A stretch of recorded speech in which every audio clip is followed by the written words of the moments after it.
Hello दोस्तों, आप सभी का मेरे यूट्यूब चैनल बोंजर एकेडमी में मैं रजत रघुवंशी आपका एजुकेटर स्वागत करता हूं। आज हम अपने बीटीसी थर्ड सेमेस्टर का जो एक सब्जेक्ट है मैथ, उसमें एक टॉपिक है अनुपात और समानुपात, जिसको इंग्लिश में बोलते हैं रेशियो एंड प्रोपोर्शन। तो हम उसी के बारे में डिस्कस करेंगे। तो मेरा प्रायोरिटी ये है, डेली का शेड्यूल ये रहेगा कि पहले पहले अगर कोई टॉपिक मैं डिस्कस करूँगा तो सबसे पहले मैं उसको थ्योरेटिकल वे में बताऊंगा, फिर अगले दिन उसका न्यूमेरिकल वे। तो आज जो पहला हम लोग का टॉपिक है अनुपात और समानुपात। तो चलिए आपको अनुपात और समानुपात समझाते हैं और उसके बारे में उसका जो डिफिनीशन है वो बताते हैं, होता क्या है, कैसे उसको समझ, कितने उसके प्रोसेस है, सब कुछ हम आज आपको समझाते हैं। तो चलिए लेट्स स्टार्ट। अनुपात दो समान तरह के राशियों या संख्याओं के बीच के तुलनात्मक संबंध को अनुपात कहते हैं। दो समान तरह के राशियों या संख्याओं, इसका मतलब है कि जो भी अगर कोई राशि ले या संख्या लें, उसकी फिजिकल कंडीशन या केमिकल कंडीशन एक जैसी होनी चाहिए। जैसे अगर हम सॉलिड लेते हैं, जिसे हम हिंदी में ठोस कहते हैं, तो जैसे सेव, उसको अगर हम लेते हैं तो वो सारे जैसे सेव का ही रेशियो अगर हम निकालते हैं तो उसमें क्या है कि अगर हम उसको दो भागों में बांटते हैं तो आधे भाग और आधे भाग में वो दो तरीके से डिवाइड हो जाता है। तो एक भाग जो आधा भाग होगा उसमें से एक आधे भाग को उठाएंगे और पूरे सेव के रेशियो में उसको हम डिफाइन करेंगे। जैसे पूरा सेव ले लिए, उसमें से आधा, तो आधे को हम मैथमेटिकल टर्म में कैसे डिफाइन करेंगे, उसी को अनुपात कहते हैं। तो आधे दो भाग में उसको डिवाइड किए तो टोटल क्वांटिटी सेव की कितनी थी, एक थी, लेकिन अब दो भाग में बढ़ गई, तो उसे नीचे जो रहता है टोटल क्वांटिटी रहता है और ऊपर जो रहेगा वो जो हम डिवाइड किए हैं उसको रखते हैं। तो सेव हमने दो भाग में डिवाइड किए, एक भाग उसमें से लिए और नीचे वाला जो भाग रहेगा वो टोटल क्वांटिटी को शो करेगा। तो यही है अनुपात का टर्म एंड कंडीशन। चलिए, तो अब जो आधा भाग रहेगा उसे हम दिखाएंगे कैसे। जैसे आधे भाग को लिए तो एक हो गया और पूरा एक सेव कितने भाग में डिवाइड हुआ, दो भागों में। तो यही हमारा टर्म एंड कंडीशन था। और जो आधा भाग रहेगा उसे हम अंश में दिखाएंगे। जो भी हम रेशियो उठाए, जैसे कोई भी बड़ी बड़ी चीज ले ली, उसको अगर डिवाइड करते कई भागों में, तो ब- जो हम उसका एक छोटा सा पार्ट या हिस्सा जितना भी हम उठाएं, वो हमेशा न्यूमरेटर में रहेगा जिसे अंश कहते हैं, और जो पूरा क्वांटिटी रहेगा उसे डिनोमिनेटर में रखेंगे जिसे हर कहते हैं। तो इसी को ये डिफाइन किया है, दो समान तरह के राशियों या संख्याओं के बीच के तुलनात्मक संबंध। किसी चीज से तुलना करते हैं। जैसे सेव लिए थे हम, तो सेव के आधे भाग को ही लिए, लेकिन सेव की पूरी क्वांटिटी कितनी थी, पूरा एक सेव रहा होगा, लेकिन वो दो भाग में बट गया, तो दो भाग में से एक भाग लिए, तो जो जितना हम उसको डिवाइड किए जितने क्वांटिटी में, वो नीचे हो जाता है, उसे डिनोमिनेटर में रखते हैं, हर में। और जो भाग हम यूज करते हैं या जिसका हम किसी तरीके से दिखाना चाहते हैं कि इतना ही भाग मेरे पास है, उसको हम हमेशा न्यूमरेटर में रखते हैं। तो आधे भाग को अब दिखाएंगे कैसे। वो आधा भाग ही लिए दो भाग में से, तो 1/2 लिखेंगे उसे। तो वही हो गया हमारा कि दो भाग में से एक भाग हम ले लिए, उसे ही तुलनात्मक संबंध कहते हैं। तो ये हमारा अनुपात का एक डिफिनीशन हो गया। अगला टर्म एंड कंडीशन है कि दो राशियों का अनुपात एक भिन्न के बराबर होता है। तो वो तो आपको अभी दिखाए ही हम कि दो राशियों का अनुपात एक भिन्न के बराबर होता है। जैसे 4 सेव ले लिए और 2 सेव ले लिए, दोनों की कंडीशन एक ही है, दोनों ही ठोस ठोस ठोस कंडीशन में आते हैं, सॉलिड सॉलिड स्टेज में।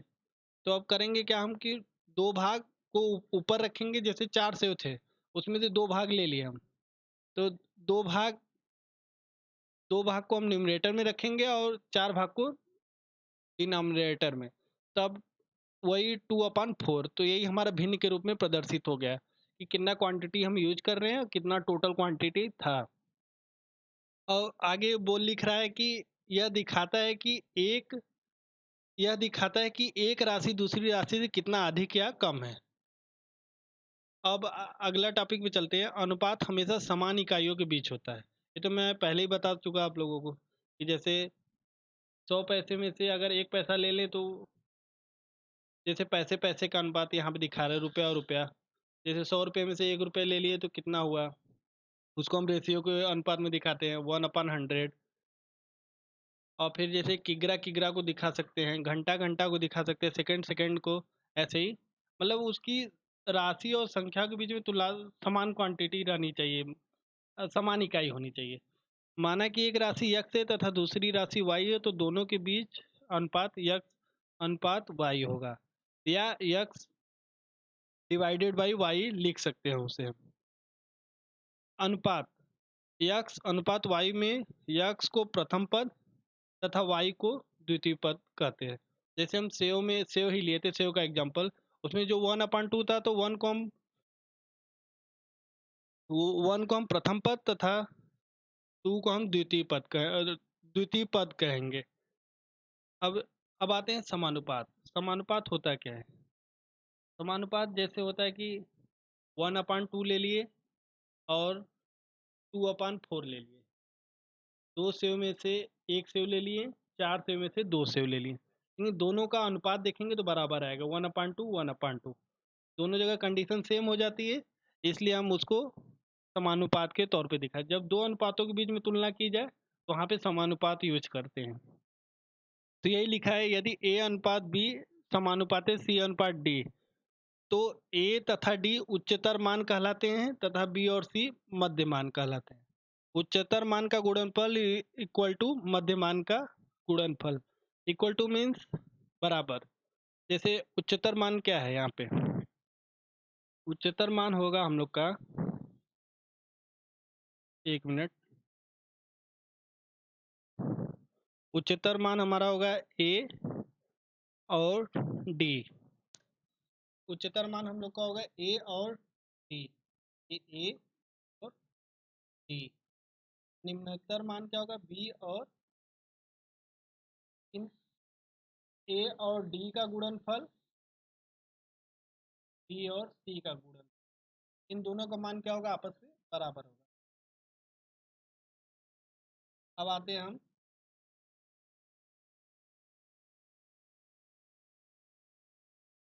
समानुपाती पे। समानुपाती होता क्या है? यदि x इक्वल टू के वाई, जहाँ के एक अचर है, तो हम कह सकते हैं कि x equal to x y के समानुपाती है। समानुपाती मतलब जैसे होता है कि अगर हम, जैसे चाल इक्वल टू होता है दूरी अपन समय, तो उसमें हम कह सकते हैं कि जो दूरी है वो चाल के समानुपाती है। अगर दूरी बढ़ती जाएगी तो चाल भी बढ़ती जाएगी। यही है, इसी को ही समानुपाती कहते हैं। तो उसी को दिखाया, यदि यक्स इक्वल टू के वाई, जहाँ के एक अचर है, तो हम कह सकते हैं कि यक्स वाई के समानुपाती। यह इस तरह से लिखा जाता है, यक्स प्रोपोर्शनल टू वाई।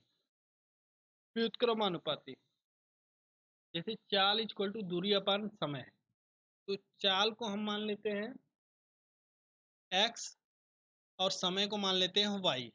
अगर व्युत्क्रमानुपाती मतलब कि अगर हम किसी एक पक्ष को बढ़ाएं तो दूसरा घट जाएगा, और दूसरे पक्ष को बढ़ाएं तो पहला घट जाएगा। यही कंडीशन यहाँ पे फॉलो होती है। और समानुपाती में क्या होता है कि अगर एक पक्ष को बढ़ाएंगे तो दूसरा भी बढ़ेगा, दूसरे पक्ष को बढ़ाए तो पहला वाला बढ़ेगा। यहाँ के एक अचर है तो हम कह सकते हैं कि यक्स वाई के व्युत्क्रमानुपाती है। यह इस तरह से लिखा जाता है, यक्स प्रोपोर्शनल टू 1/y। या ये भी कह सकते हैं कि जैसे 1 है, उसका, जैसे हम 2 ले लिए तो उसका व्युत्क्रमानुपाती होगा 1/2।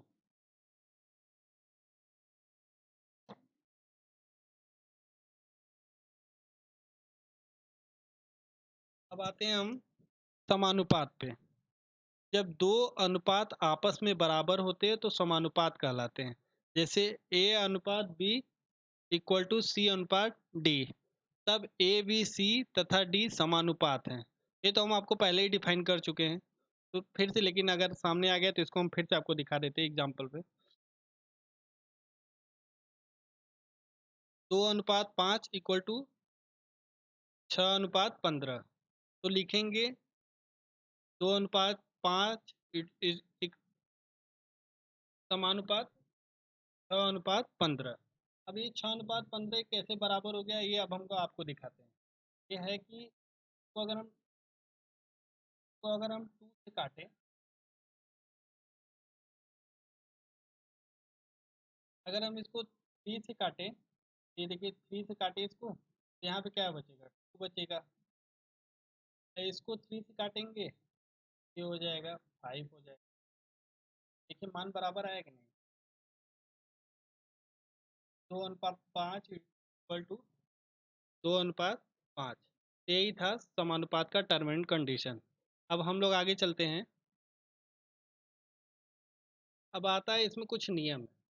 जब किसी अनुपात में प्रथम पद तथा द्वितीय पद दोनों को समान शून्योत्तर राशि से गुणा या भाग करते हैं तो अनुपात में कोई परिवर्तन नहीं होता है। अब ये क्या बोल रहा है, जैसे कि 3:4 है, तो ये बोल रहा है कि प्रथम पद तथा द्वितीय पद दोनों को समान शून्योत्तर राशि से गुणा या भाग करते हैं तो अनुपात में कोई परिवर्तन नहीं होता है। शून्योत्तर राशि मतलब जैसे होती है 1 2 3 4 5 6 इनफाइनाइट तक। तो 3:4 को हम पहले ही बता चुके हैं, अनुपात को हम भिन्न से भी दिखा सकते हैं। तो न्यूमरेटर सॉरी न्यूमरेटर को हम लोग अंश बोलते हैं और डिनोमिनेटर को हर बोलते हैं। तो 3 अंश में है और 4 हर में है। तो 3 को हम शून्योत्तर राशि समान राशियों से ऊपर नीचे लेकिन गुणा करना है। इसमें एक ही टर्म एंड कंडीशन नियम नंबर 1 का यही है कि ऊपर और अंश और हर में समान राशियों से गुणा करेंगे तो उनके मान में कोई परिवर्तन नहीं होगा। यहाँ पे हुआ क्या कि 3 में 5 का गुणा किए और 4 में 5 का गुणा किए तो इनका माना गया 15/15/20। इसे हम अनुपात में भी लिख सकते हैं। अब आपको दिखाते हैं कि ये मान बराबर कैसे आएगा। 15 को हम काटते हैं 5 से, इसको हम काटते हैं 5 से काटते हैं, तो 5 से काटे इसको तो आया यहाँ पे 3। इसको 5 से काटते हैं तो आया 4 4। देखिए मान बराबर आया कि नहीं। जैसे यहाँ पे 3:4 था तो यहाँ पे भी 3:4 था। तो शून्योत्तर राशि से अगर हम कोई गुणा करते हैं तो उसके मान में कोई परिवर्तन नहीं होता है। वैसे एग्जाम्पल ये है 25:30, इसको हम लिख सकते हैं 25/30। और शून्योत्तर राशि इसमें कंडीशन दिया है भाग, या ऊपर लिखा था गुणा या भाग करते हैं तो अनुपात में कोई परिवर्तन नहीं होता। तो 5 से यहाँ पे हम भाग दिए, तो देखिए 5 से भाग दिए तो 25 में 5 का भाग देंगे तो 5 आएगा और 30 में 5 का भाग देंगे तो 6 आएगा। 5:6 हो गया यहाँ पे। अब इससे हम कन्वर्ट इस इसको हमको 25:30 में कन्वर्ट करना है। तो कन्वर्ट कैसे करेंगे, इसमें मल्टीप्लाई किया हम 5 का, इसमें भी मल्टीप्लाई किया हम 5 का। तो देखिए 5 5 जा 25, 5 6 जा 30। तो ये हो, देखिए मान यही आ गया कि नहीं, 25:30 आ गया। तो ये कि ये बताया कि गुणा और भाग करने से मान में कोई परिवर्तन नहीं होता। अब हम आगे चलते हैं।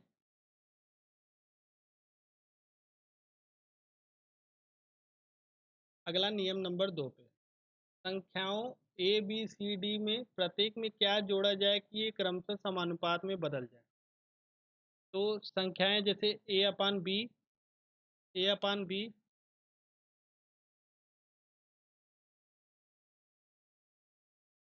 जैसे संख्याएं क्या हैं कि यहाँ पे लिया है ए बी सी डी लिया है।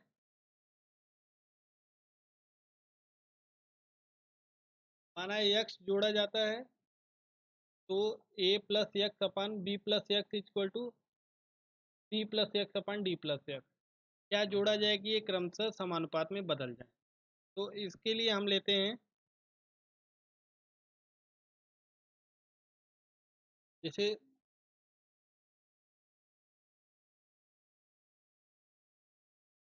इसको हम कल हम लोग इसके बारे में डिस्कस करेंगे। कल हम इस हर नियम पे एक एक क्वेश्चन आपको दिखाते जाएंगे।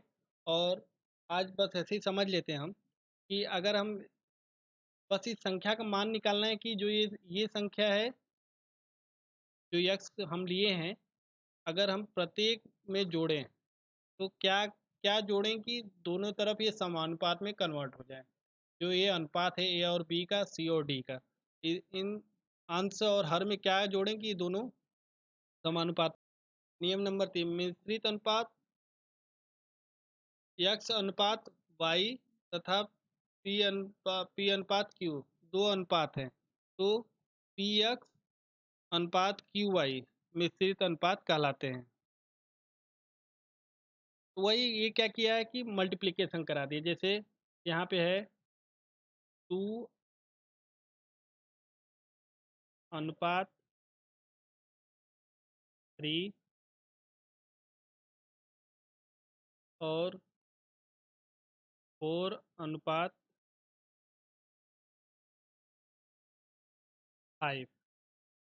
मिश्रित अनुपात में करना क्या है, बस हमको इसका इसका मल्टीप्लिकेशन करा देना है, इसका इसका। तो इसका मान क्या हो जाएगा, 2 4 जा 8, और इसका मान क्या हो जाएगा, 5 3 जा 15। बस ये मिश्रित अनुपात में कन्वर्ट हो गया। अब हम आते हैं नियम नंबर 4 पे। नियम नंबर 4 है वर्गानुपाती। वर्गानुपाती में कुछ करना नहीं है, बस हमको इसका स्क्वायर कर देना है। जो भी अनुपात हम लेते हैं, जैसे 2/3 ले लिए, इसका वर्गानुपाती करना है तो 2 के पावर 2 कर देंगे और 3 के पावर 2 कर देंगे। इसका मान हो जाएगा 4 और इसका मान हो जाएगा 9। ये आ गया वर्गानुपाती। इसका वर्गानुपाती ये हो गया।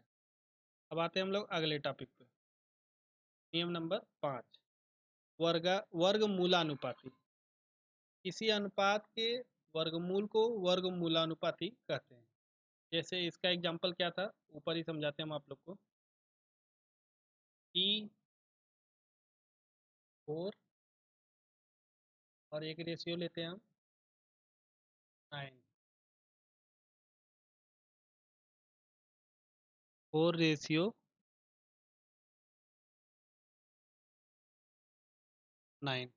इसको हम भिन्न में ऐसे लिखेंगे। अब वो करना कुछ नहीं हमको, वर्ग मूल वर्गानुपाती में बस इसका अंडर रूट कर देना है हमको। अंडर रूट कर दीजिए। ये देखिए 4 को हम लिख सकते हैं अंडर रूट 2 मल्टीप्लाई 2, और 9 को लिख सकते हैं 3 मल्टीप्लाई 3। अब इसका मान क्या हो जाएगा, वर वर्गमूल निकालने तो हम हमारे हिसाब से आप लोग को आता ही होगा। तो यहाँ इसका मान हो जाएगा वर्गमूल निकालने के बाद 2/3। वर्गमूल ऐसे ही निकालते हैं कि दो दो का पेयर लेते हैं, जितना पेयर बनता जाएगा उसको एक में लिखेंगे। जैसे यहाँ पे 2 और 2 है, 2 यहाँ पे एक पेयर बन गया, तो इसको हम बाहर निकालेंगे, वर्गमूल से बाहर आएगा तो एक लिखा जाएगा। यहाँ पे भी 2 है तो ये बाहर आके एक बन जाएगा।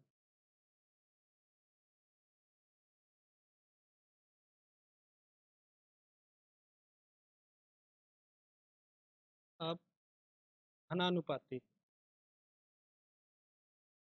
घनानुपाती में होता क्या है, किसी अनुपात के तिथि घात के को घनानुपाती कहते हैं। फिर आप लोग को लगेगा 2 और 2/3 बार बार ले रहे हैं, इस बार हम लोग लेते हैं 3/4।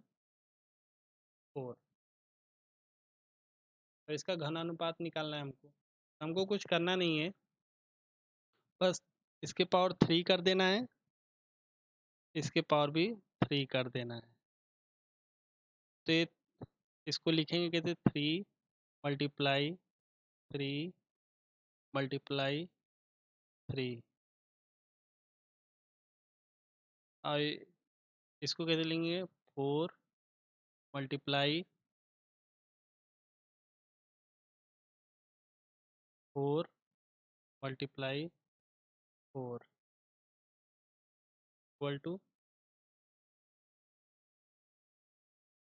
27 60। ठीक है, होता कैसे? 3 3 जा 9, 9 3 जा 27, 4 4 जा 16, 16 4 जा 64। पाते हम लोग घनमूलानुपाती। जैसे इसी के लो ले लेते हैं हम रेशियो, ये भी तो रेशियो में लिख सकते हैं। 27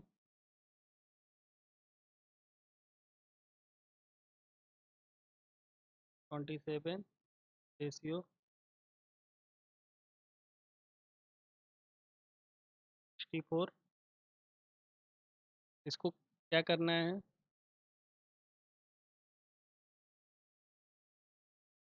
घनमूलानुपाती में बस इसका क्या निकाल देना है? घन निकाल देना है, घनमूल निकाल देना है।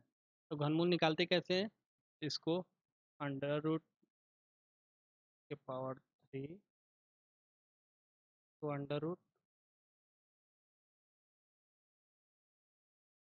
को लिखेंगे कैसे? 3 मल्टीप्लाई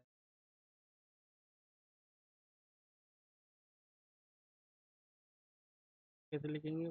4 मल्टीप्लाई 4 मल्टीप्लाई 4। एक मूल में रहेगा,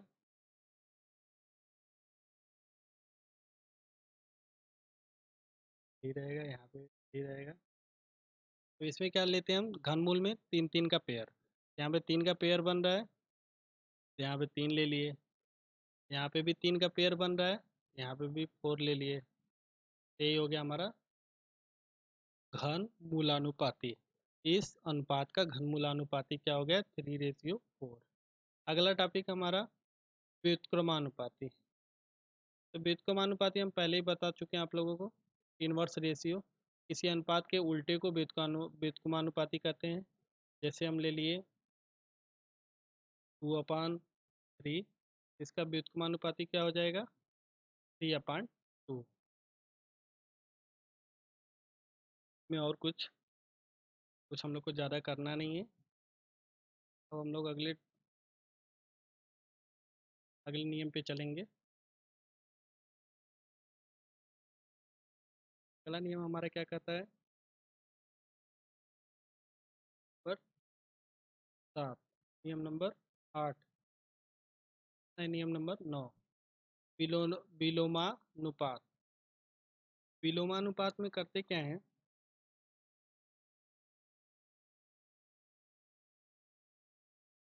विलोमानुपात उस समानुपात को कहते हैं जिसमें स्थान बदल लें। जैसे प्रथम पद एवं द्वितीय पद आपस में, तथा प्रथम पद एवं द्वितीय पद आपस में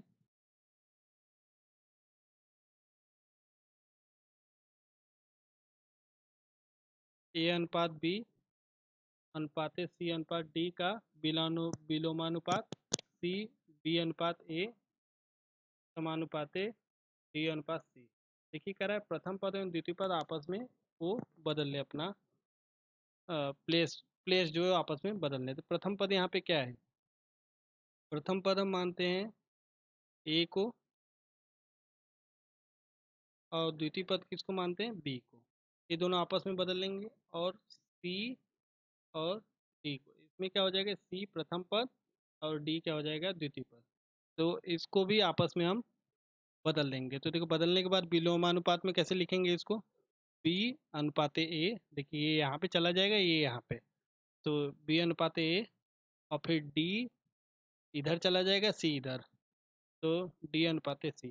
तब इसे लिखेंगे कैसे? बी अनुपात ए समानुपात डी अनुपात सी।